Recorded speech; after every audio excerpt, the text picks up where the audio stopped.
بسم اللہ الرحمن الرحیم۔ السلام علیکم۔ آج میں آپ کو ایک ایسے انسان کی کہانی سنانے جا رہا ہوں جس کا نام قرآن کریم میں بھی درج ہے۔ ایک ایسا انسان جو اپنی دولت، شان اور شوکت اور گھمنڈ کے نشے میں ہمیشہ کے لیے زمین میں دفنا دیا گیا۔ اس کا نام تھا قارون۔ قارون بنی اسرائیل کا ایک بے حد امیر شخص تھا، اتنا امیر کہ اس کے خزانوں کی چابیاں اٹھانے کے لیے بھی کئی طاقتور لوگوں کی ضرورت پڑتی تھی۔ اس کے پاس سونے چاندی کے محل، ان گنت جواہرات اور ہر وہ چیز تھی جو کوئی انسان خواب میں سوچ سکتا ہے۔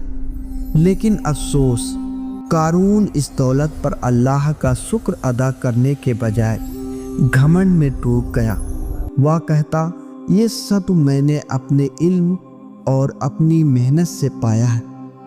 حضرت موسیٰ علیہ السلام نے اسے نصیحت دی، اللہ نے جو کچھ تمہیں دیا اس میں سے اس کی راہ میں خرچ کرو، آخرت کی تیاری کرو اور زمین میں فساد مت پھیلاؤ۔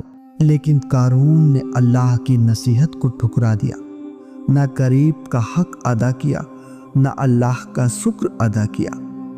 ایک دن قارون اپنی پوری شان اور شوکت کے ساتھ لوگوں کے سامنے نکلا، قیمتی کپڑے جواہرات سے لدا ہوا، نوکروں اور گھوڑوں کے ساتھ سینہ تان کر لوگ اسے دیکھ کر کہنے لگے، کاش ہمیں بھی قارون جیسی دولت ملتی۔ لیکن اللہ کے نیک بندوں نے کہا، اللہ کا ثواب ایمان اور نیک عمل کرنے والوں کے لیے اس سے کہیں بہتر ہے۔ جب قارون کا گھمنڈ حد سے بڑھ گیا، حضرت موسیٰ علیہ السلام نے اللہ سے دعا کی، اے اللہ، اس انسان کو عبرت کا نشان بنا دے۔ اللہ نے زمین کو حکم دیا۔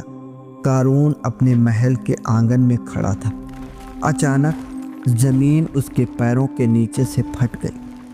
پہلے وہ گھٹنوں تک دھس گیا۔ وہ چیخا، مجھے بچاؤ، لیکن کوئی مدد نہ آئی۔ پھر کمر تک، پھر سینے تک، اور آخر کار وہ اپنے محل، اپنے خزانوں اور اپنے گھمنڈ کے ساتھ پوری طرح زمین میں سما گیا۔ زمین پھر سیدھی ہو گئی، جیسے وہاں کبھی کچھ تھا ہی نہیں۔ جو لوگ پہلے اس کی دولت پر رشک کرتے تھے، اب کانپتے ہوئے کہنے لگے، اگر اللہ نے ہم پر رحمت نہ کی ہوتی تو ہم بھی دھس گئے ہوتے۔ کافر کبھی کامیاب نہیں ہوتے۔ دوستو، یہ واقعہ ہمیں سکھاتا ہے کہ دولت اللہ کی نعمت ہے، مگر امتحان بھی ہے۔ اللہ دیتا ہے اور جب چاہے چھین لیتا ہے۔ گھمنڈ، ناشکری اور ظلم کا انجام ہمیشہ بربادی ہے۔